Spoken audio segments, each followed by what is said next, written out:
Okay, this is the battle for Mordor, the ever-seeing eye, and this is the dwarf army that will roll across the field and crush all before them.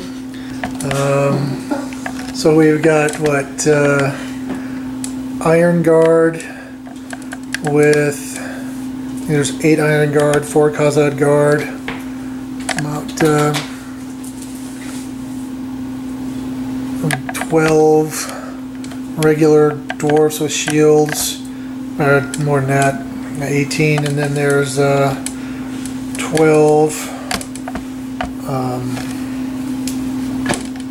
elves with bow and a captain, and you've got the dwarf king right there with the ballista behind the rock until they take out the toothpick throw over there on the wall. And we will go and look at the forces of Mordor. Okay, so like this guy. Okay, so over here we have the forces of Mordor. Yeah, because they're based. We have a captain of the Black Guard with 7 orc warrior, warg rider with a bow, Black Guard, and Mordor siege bow, which you can see right there. And we also have orc captain with a bow, 3 orc warriors, 7 orc trackers, 1 Morgul knight, and another orc captain with a bow, and the militia that I bought right there in the front line. You see up there on the tower, they all have bow. So we're hoping to take down as many guys as we can. Since the dwarves only move 5 inches, we get an extra line of shots, and we'll see what happens. Steamroller, baby. It's steam now. You have throwing spears. So how throwing spears works is... Oh, and we have throwing spears. Nope, that was something else. Before, throw your spear now. Go ahead and roll the hit. Okay. Okay, here we are. It's turn 20. We've went ahead and we've moved off the wall. We've had okay, fine. It's turn 4. We've had we've had a lot of volleys here, and unfortunately, my guys don't volley as far as his elves. So basically, what happened was he volleyed a couple times, and he killed my my guys operating my ballista, which made it so that now I can only hit my ballista on 6s. So I went ahead and moved everybody down because he basically shuffled his way around there and stayed out of my path. I got him, he came over a little too close, and I was able to kill one of his dwarf warriors with a volley of my own. So I'm down 2 ballista operators. Right there. There he is, that's the dead guy. He's got the blood on his... He's got the blood on his shorts to prove it. Alright, so we're moving on to turn 21. Brandon, you sound pretty negative. Turn 4. Turn 4. I've made him leave the wall in just 4 short turns. Yeah, so here's what's going to happen. I'm going to take my guys down here, and then once he gets the door open, he's going to just have line of sight and then volley in again. So what's going to end up happening is about to run out, and then he's going to pull back, and he's going to keep volleying, and he's going to shoot as I approach, and basically I'm going to lose all my guys to his elvish archers. Brandon, I bought a tripod to keep the camera steady. You don't have to keep jerking it around like that. Now we're doing angry cam, okay? Just bring it down a notch. Just bring it down a notch, okay? So guys, sorry about that. Eventually we'll get to play the game. See you next time.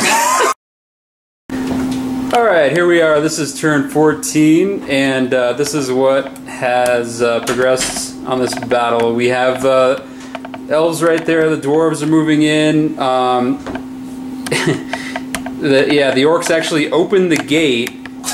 They didn't have to break it down. The orcs opened the gate because the dwarves were out here shuffling around, and it was taking about 10 turns to get some action. So the orcs led them in, and he also. So what I did was I sent an orc out to call for a volley, and then I would shoot out and I would trade that orc for hopefully 1 or more elves or dwarves, and it was actually working.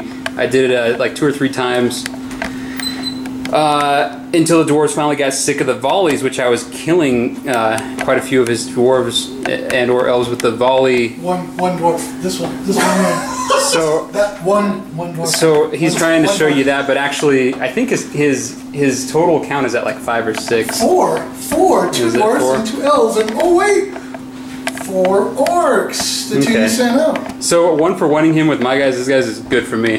So anyway, we'll go back to this. They've just gotten into Mordor and we're fighting it out here. So yeah, we've got a lot of exciting fights. I'm excited because I actually get to do something now instead of watch him shuffle around. So this will be fun. We'll let you know what happens once fighting goes down. You could prolong your life. One up here for. All right, here we are on turn 19. As you can see, the dwarves have made it through the gates, and there's a lot of battles going on, a lot of casualties on both sides. I think I'm down. He's down 12 guys. Is that correct? Yeah. And I'm down 9. So you know, it looks good for evil for right now. The king's coming in there and he's wiping people up, so that's gonna be. So that's going to be a problem. What's that? Say that again? So it's always good to look at rose-colored glasses. Yeah. Alright, so here we are on turn 20, and, well, we knew we weren't going to win this battle. Just try to do as much damage as we can, and done a pretty good job, but the end is near as Durin comes in and kills 2 heroes with a heroic combat. Thoughts? Anything you would change? No. Yeah, if I were you, I wouldn't have stepped on the battlefield. Well, that's what the goblins tell the elves too. So. This is true. This is true. It's been kind of an ongoing joke that the elves can't beat the goblins. They didn't win a single battle against them, but Mordor hasn't won a single battle against the dwarves.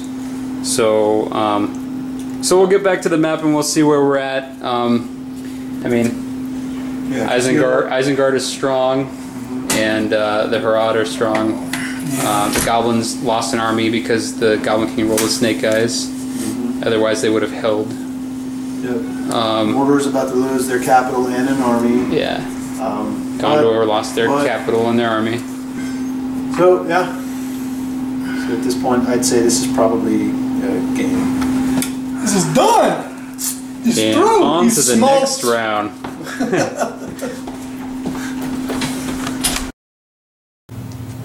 Okay, so that'll finish the end of turn 6. The dwarves have conquered Mount Doom, the capital of Mordor. That being the case, Mordor had to change their capital to Osgiliath now. They decided against moving it from Cirith Ungol just because we have another dwarven army right on Cirith Ungol's doorstep there. So they're going to try and move as far away as from the dwarves as they can to reestablish their 80-point capital. That being said, I'll have to talk with Troy, Brandon, and myself. We're going to have a discussion and figure out if we want to continue this world campaign or if we want to scrap it, make the map adjustments we've been talking about for a while, make some rule changes as well now that we've played tested this a little more, and start a new campaign. Unfortunately, right now we're at an odd number of players with 3, so we're kind of limited to only being able to play good versus evil one battle at a time. So as we get 7 or 8 battles per turn, you can see how, you know, this takes you know, a month or 2 months to get between turns. So the game's kind of slowing down now. It's kind of bogging down. We'd like to adjust the make the changes with players as well as some of the rules.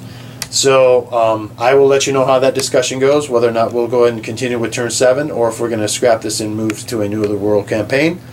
Currently, we're about ready to start turn 7. If you look at the point totals there, you can see the disparity between Fallen Realms, Dwarven Holds, and pretty much everyone else on the map. Moria's down to 180 Mordor's down to 180 points around right now. Gondor's down to a measly 125. They're just barely hanging on to stay in the campaign. Isengard's at 240, so they're pretty solid. They've stabilized the center part of the map. Rohan, again, 155 points. Gondor and Rohan really had to make some sacrifices in order to get help over to those elves who were just getting crushed by the goblins. So Misty Mountains is at 140. You do see the plus 100 next to their name there. That's a bonus card that Brandon played on one of his battles, and that bonus card, he successfully met the requirements for that bonus objective on the battlefield, and it gives him an extra 100 points this round to help him rebuild. So that's really going to play to Evil's advantage, help them rebuild. Elven Kingdoms is at 210, so they're on the increase again. They're starting to stabilize. They're getting some of their territories back. But you can see Fallen Realms are at 325 points. There's no threat around them right now. They've got nowhere to go other than just a land grab. You can see they can head north there and grab some free territories if they want, or they can head east and back up Mordor against the Dwarven Assault. And the Dwarves, as you can see, are at 310 as well. So they're pretty beefy. So like I said, I think because the Dwarves and the Fallen Realms are an extra turn or two away just on the position of the map from the other battles, by the time they actually roll into combat, their opponents have usually seen 1 or 2 fights already. So their armies are battered, they're broken up, their heroes have taken wounds, a lot of the might has been used, a lot of the fate, a lot of the will on the casters has been used, and we have these fresh armies that are rather large go in there and they hit these armies that have already been wounded, and it's all, you really can't recover from that. So we're going to make some adjustments so it doesn't play out that way. So anyways, I thought I'd give you guys a post update. You know, Brandon was a little crazy with his commentary there. I think it was due to the fact that he knew that he was outnumbered, he was outgunned. The points match was just way off. The Dwarves had such an advantage before the board was even set up, so that can get a little frustrating. I think overall, though, we still had a lot of fun. So we'll have to talk to him about the shaky cam, because he did get a little happy with moving the camera around a little bit, but it's all in fun. So anyways, I do appreciate you guys watching. Go ahead and leave comments below. Feel free to subscribe if you'd like. And as we update these rules and stuff, I'll put out a notification. So if those of you who have been getting the PDFs of the World Campaign rules, I'd be happy to send you any updates or any adjustments or changes. So anyways, I appreciate you guys watching. Stay tuned. And you know, in between these monthly updates, I'll try and get some more skirmishes in with Brandon. We'll probably be posting some battles as well that are not World Campaign related, but just some more strategy battle games. So thanks for watching again, guys, and we'll talk to you soon.